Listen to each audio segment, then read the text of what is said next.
ज्ञानार्वी YouTube channel में आप सभी का स्वागत है। आज हम पादपों एवं जंतुओं में लैंगिकता के बारे में जानकारी हासिल करेंगे। इस टॉपिक को तैयार करते समय हमने एनसीईआरटी तथा एनसीईआरटी से संबंधित अन्य पुस्तकें और उससे संबंधित और भी पुस्तकों को लेकर हमने पूरे इस टॉपिक को तैयार कर लिया और तैयार करते समय इसको मैंने विशिष्ट तथ्यों का ध्यान रखा और इस तथ्यों को एकत्रित करके आपके सामने प्रस्तुत कर रहा हूं।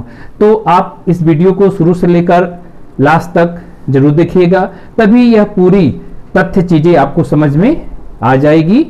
और एक चीज और हम आपको बता देना चाहते हैं कि वीडियो को कभी भी स्किप करके न देखें।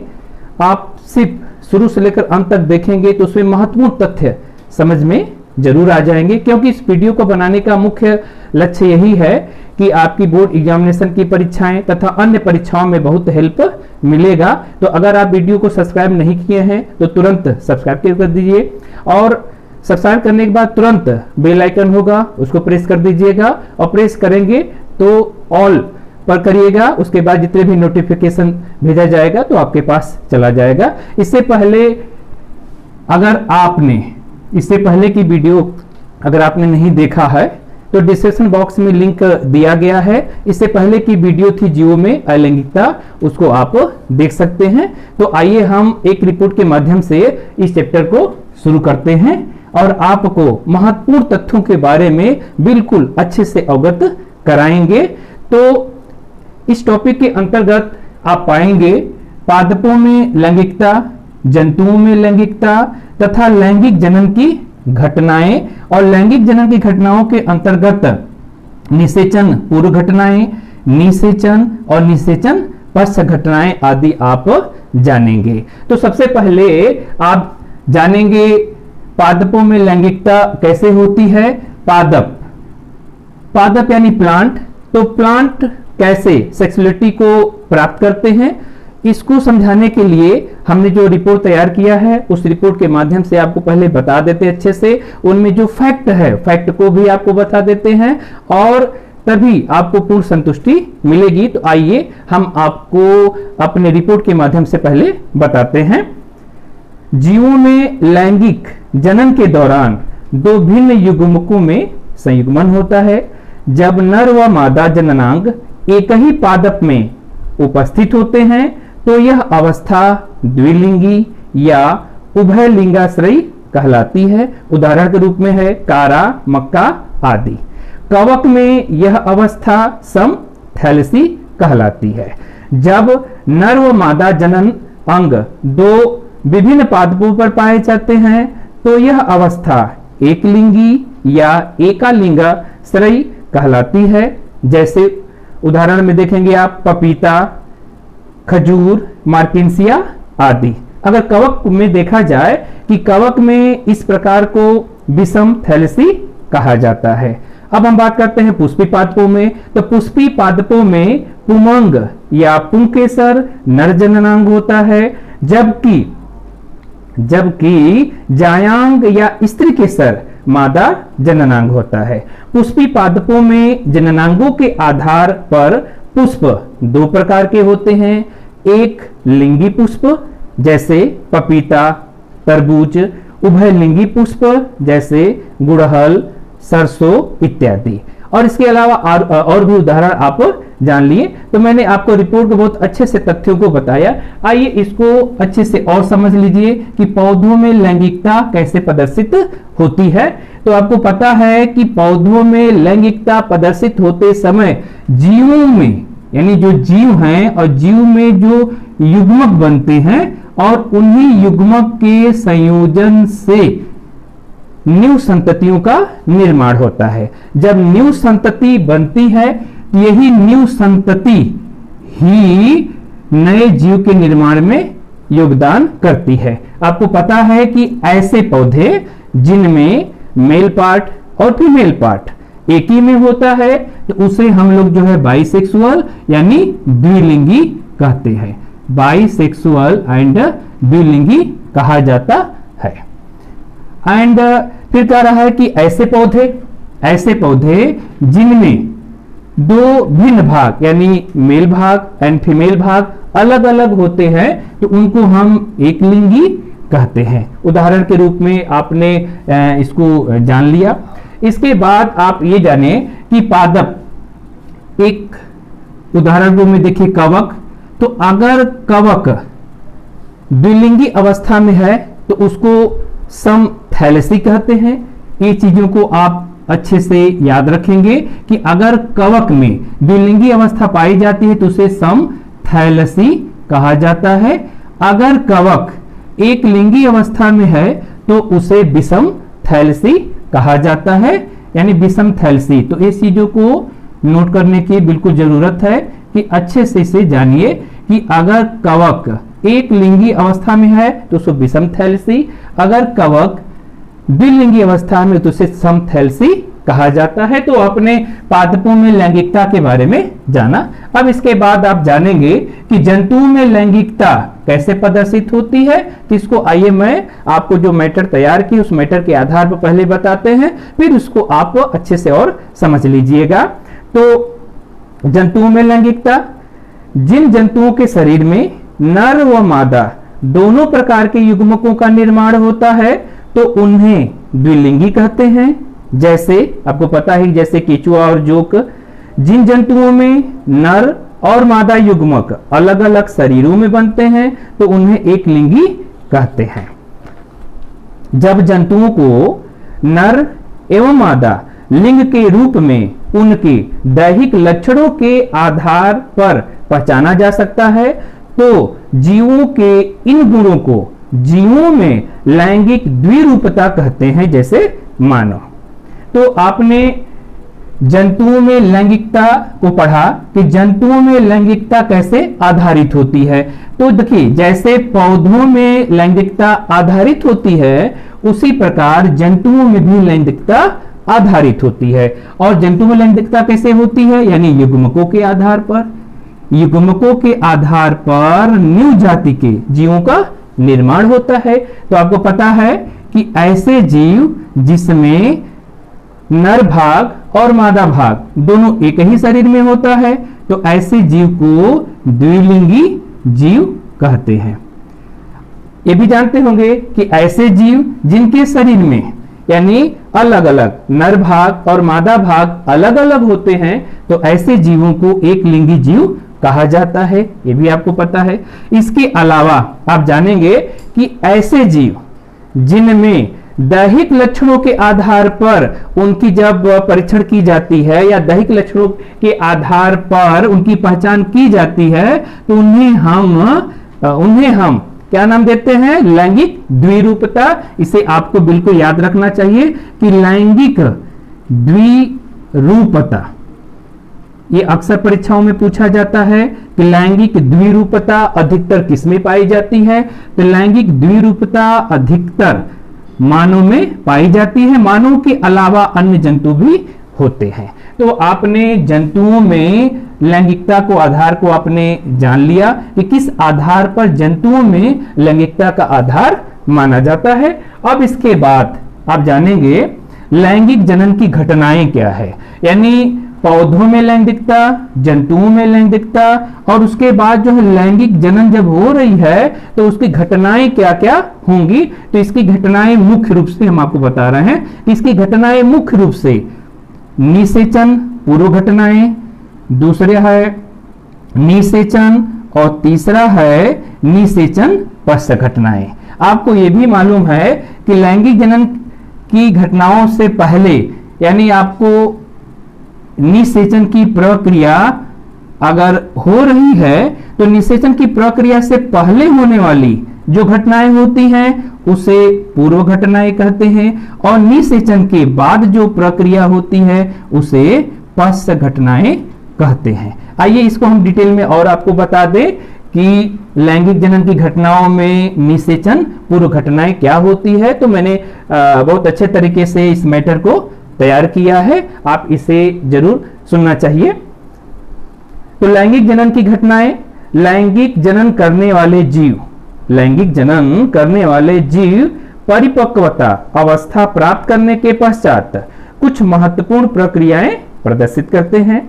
लैंगिक जनन की श्रृंखलाबद्ध घटनाओं को 3 अवस्थाओं में विभक्त किया जा सकता है।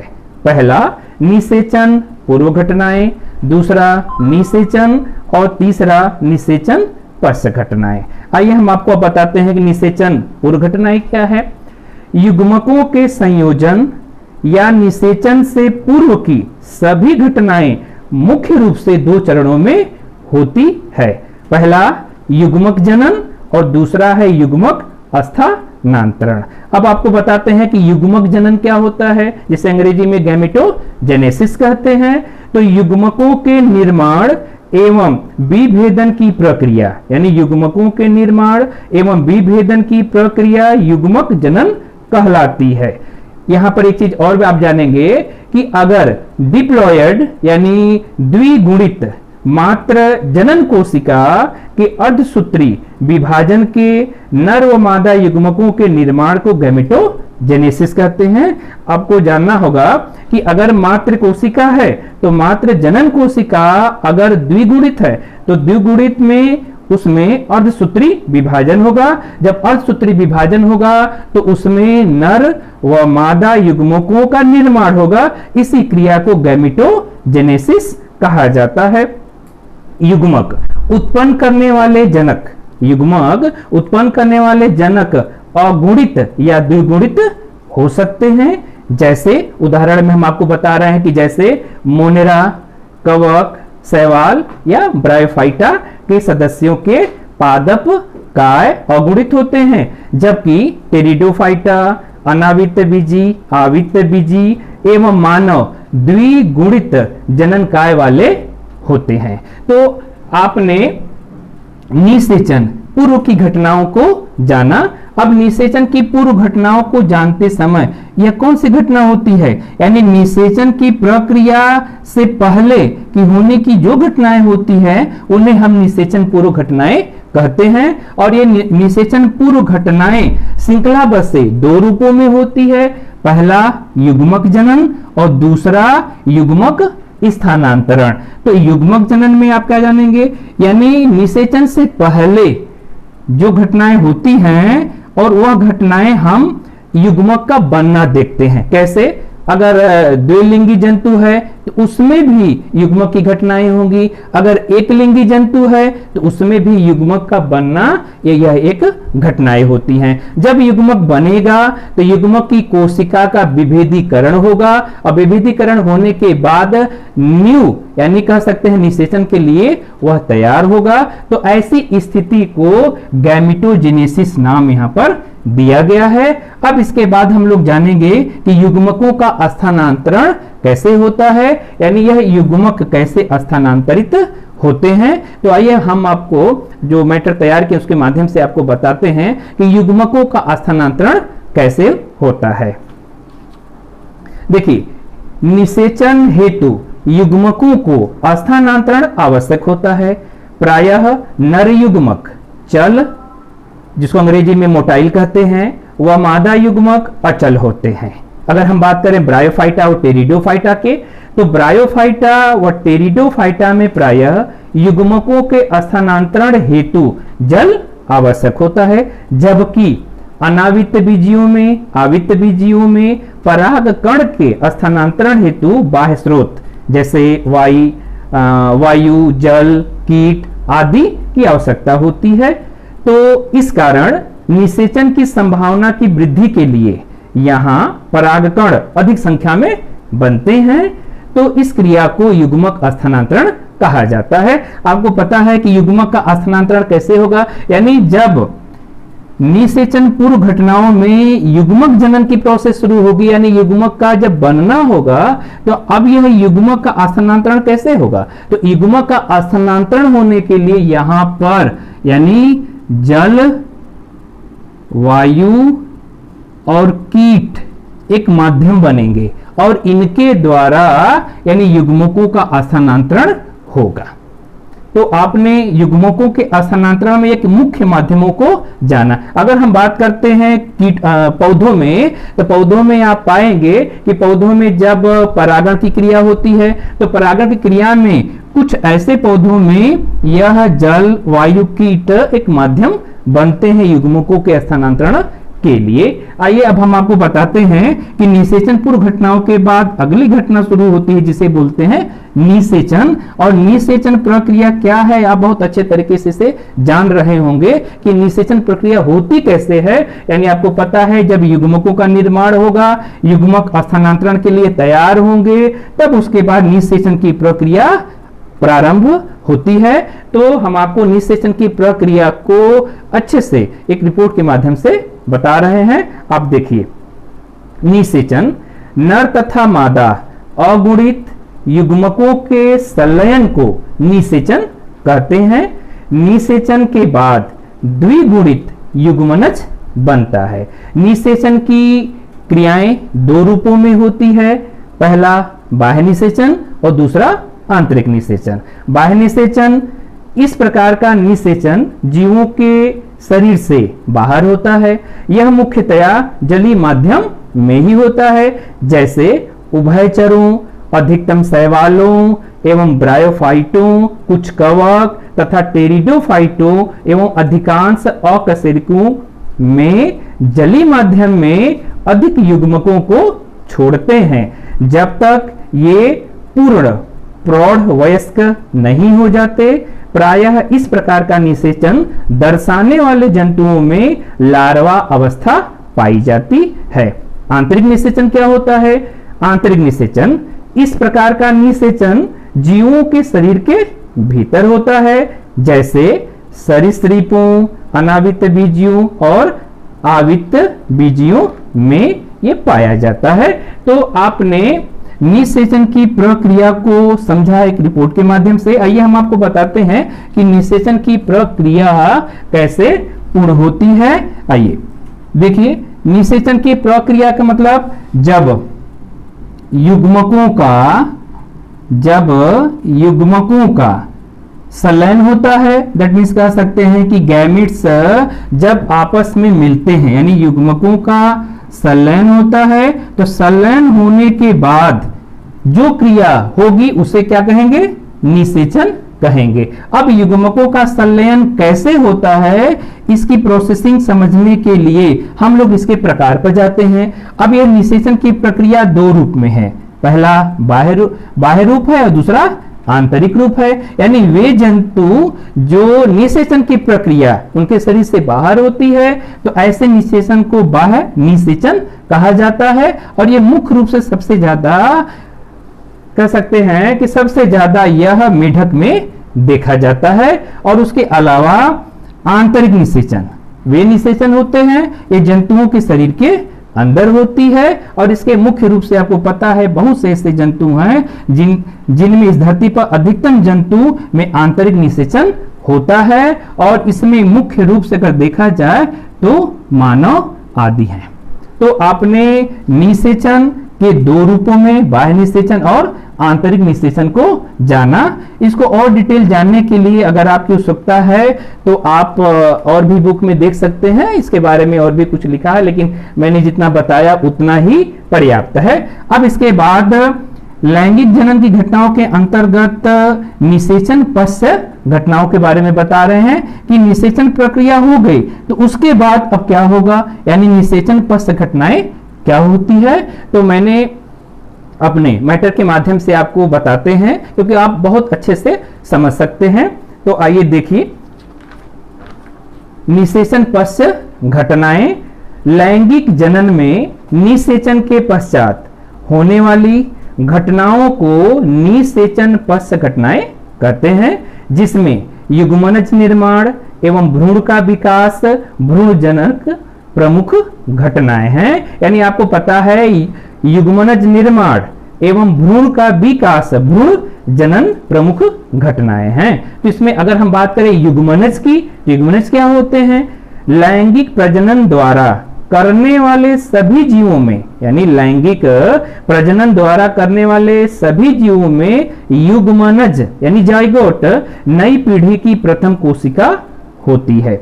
बहुत से शैवालों एवं कवकों में युग्मनज अपने चारों ओर एक मोटी भित्ति स्रावित कर लेता है, जिसे निषिक्तांड यानी उस्पोर कहते हैं। ये आगामी अनुकूल ऋतु में अंकुरण करता है और इसमें अर्धसूत्री विभाजन से अगुणित संतति उत्पन्न होती है। तो आपने युग्मनज के बारे में जाना, इससे पहले निषेचन पश्च घटनाओं के बारे में जाना। आइए हम आपको समझाते हैं कि निषेचन पश्च घटनाएं क्या होती है। तो आपको पता है कि जब निषेचन की प्रक्रिया हो जाती है तो निषेचन की प्रक्रिया के बाद अब उसी युग्मक का क्या होगा, यानी उस युग्मक का विकास यानी डेवलपिंग शुरू होगा।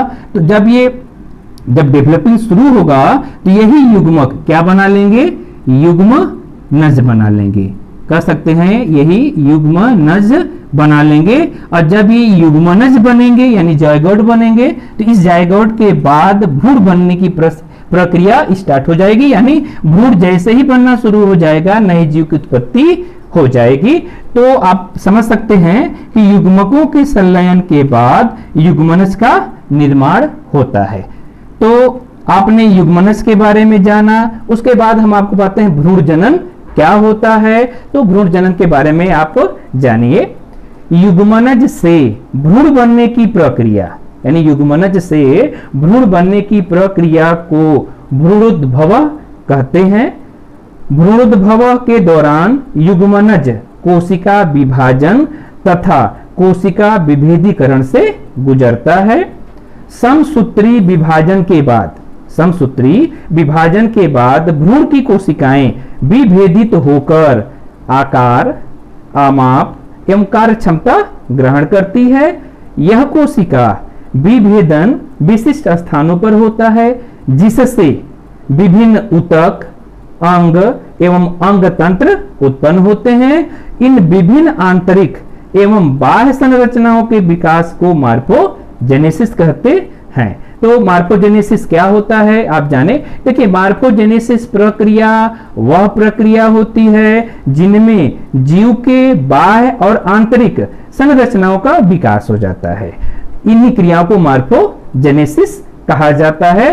तो आइए हम आपको बताते हैं कि निषेचन पश्च घटनाओं में दो मुख्य प्रकार है। पहला युग्मनज का बनना और दूसरा भ्रूण जनन का बनना। जब युग्मनज यानी युग्मक का निषेचन होगा यानी युग्मकों का संलयन होगा तो युग्मनज का निर्माण होगा। अब जैसे ही युग्मनज बन जाते हैं यानी जायगोट बन जाते हैं तो यह क्या करते हैं, अपनी अगली अवस्था यानी भ्रूण बनते हैं, यानी कोशिकाओं का विभेदन शुरू हो जाता है। जब कोशिका विभेदन करती है उनमें जो है कह सकते हैं कि विभाजन होता है। तो विभाजन होने के बाद इन भ्रूणों का विभाजन होगा।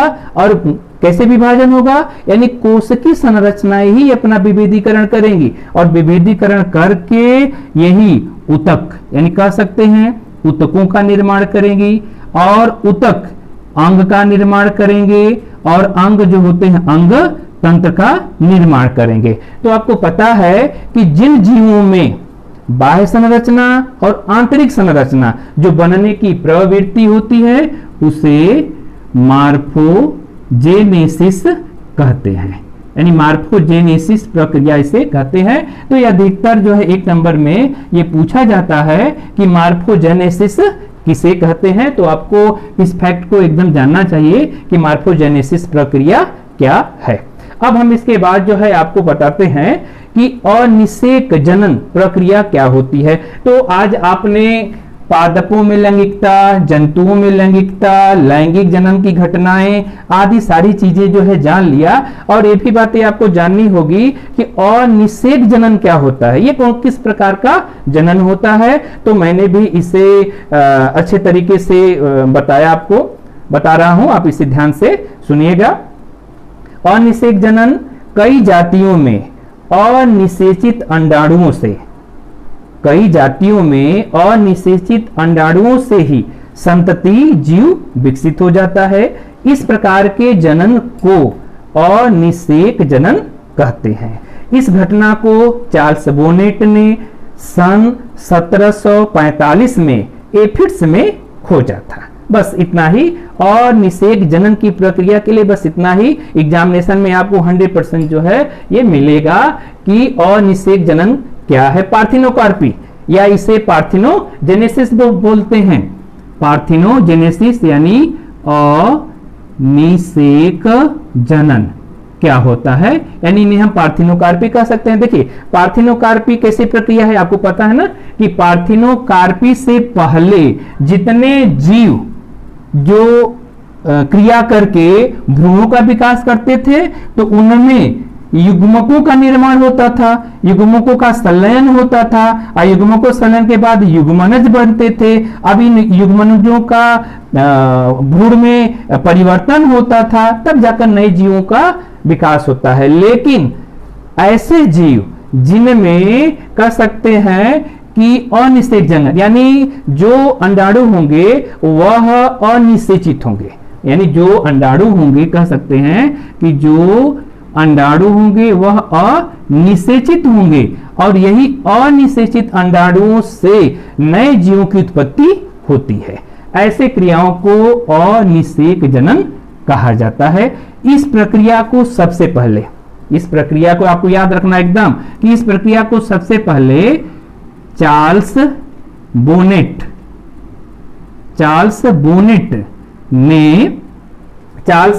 ने 1745, इसको याद रखना है एकदम कि चार्ल्स बोनेट ने 1745 में इसे देखा था, और ये चीजों को एकदम याद रखना है। और किसने देखा था, कहां पर इसे देखा था, तो ये भी याद रखना है।